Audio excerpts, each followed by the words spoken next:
ओम नमो भगवते वासुदेवाय नमः। तो गीता डेक को कंटिन्यू करते हैं और जो आज का हमारा कार्ड है वो है द डिस्ट्रॉयर।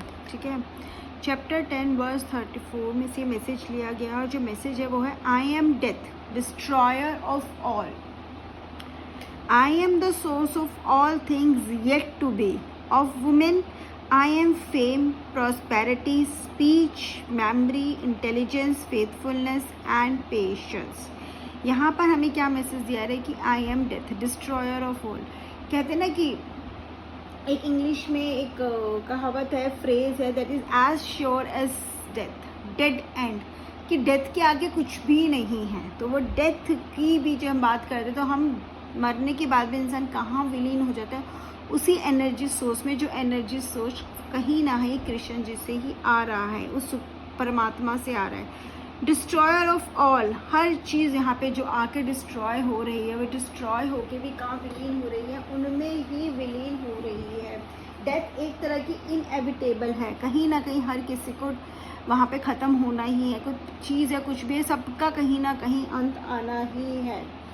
ठीक है, गॉड एक फोर्स क्रिएशन का नहीं है, सिर्फ डिस्ट्रक्शन का भी है। ठीक है, और कहीं ना कहीं आप ये कह सकते हैं हर चीज़ उनके अंदर समा जाती है। ठीक है, हर चीज़ जहाँ उनसे ही आके और उनमें ही समा जाती है।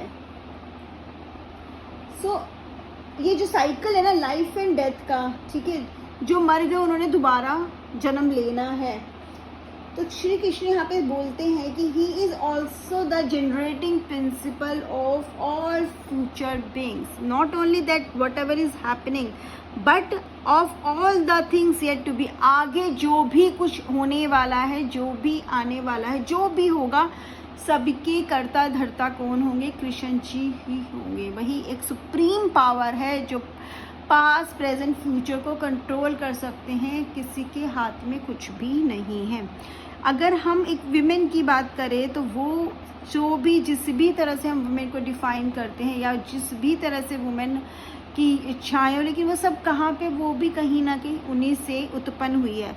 वो है fame, prosperity, speech, memory, faithfulness and patience. ये 7 वर्च्यूज़ हम बोल सकते हैं जो एक लेडी को डिफाइन करता है। कुछ ऐसे वर्च्यूज़ हैं, इसमें से फर्स्ट 4 फेम, प्रॉस्पेरिटी, स्पीच और मेमोरी, जो वर्च्यूज आउटसाइड हैं, जो देख सकते हो, आप समझ सकते हो। इंटेलिजेंस, फेथफुल एंड पेशेंस जो है वो इन अंदर के, मतलब कहते हैं ना इनसाइड है। ठीक है, जिसे आप फील कर सकते हो, जो कहते हैं ना it is with in the person. अगर हम इनको भी समझे तो ये भी 7 डॉटर थी प्रजापति दक्ष की, 5 बेटियां थी और 2 बेटियां, एक भृगुनंदी जी की बेटी थी और एक भृगु महाराज की थी और एक थी ब्रह्मा जी की बेटी थी। 5 जो प्रजापति दक्ष की बेटियां थी वो थी कीर्ति यानी कि फेम, स्मृति यानी कि प्रॉस्पेरिटी, मेधा यानी कि स्पीच, धृति यानी कि मेमोरी, क्षमा यानी कि इंटेलिजेंस, श्री जो कि सेज भृगु की बेटी थी। ठीक है, श्री है यानी फेथफुलनेस। ठीक है, वक जो कि ब्रह्मा जी की बेटी थी, पेशेंस। ये जो 7 क्वालिटीज़ हैं ये उन्हीं की बेटियों के इनडायरेक्ट नेम है। ठीक है, उन्हीं से उत्पन्न हुई, ये वर्च्यूज़ उनमें ही था, उनसे ही आए हैं। तो कहीं ना कहीं ये सब भी क्या है, ये किसका फॉर्म है? ये उसी परमात्मा का एनर्जी सर्कल है, क्योंकि हर एक इंसान उनकी एनर्जी से उत्पन्न हुआ और उनकी एनर्जी में विलीन भी हो जाएगा, लुप्त भी हो जाएगा। तो ये कार्ड हमें मैसेज दे रहे हैं कि बैलेंस क्रिएट करने की अपने फिजिकल और आउटर वर्ल्ड में। हमें पता है कि it is an unending cycle, जो हो रहा है वो होना था। अपने प्रेजेंट को एक्सेप्ट करके, ठीक है, और एक डिवाइन नॉलेज को गेन करने की, ये समझने की हम किसी चीज़ को कितना अच्छे से कर सकते हैं बिना इस बात के सोचने कि आगे क्या होगा। जो होगा वही होगा, लेकिन आज जो आपके पास है उसको आप अच्छे से जियो। जय श्री कृष्णा।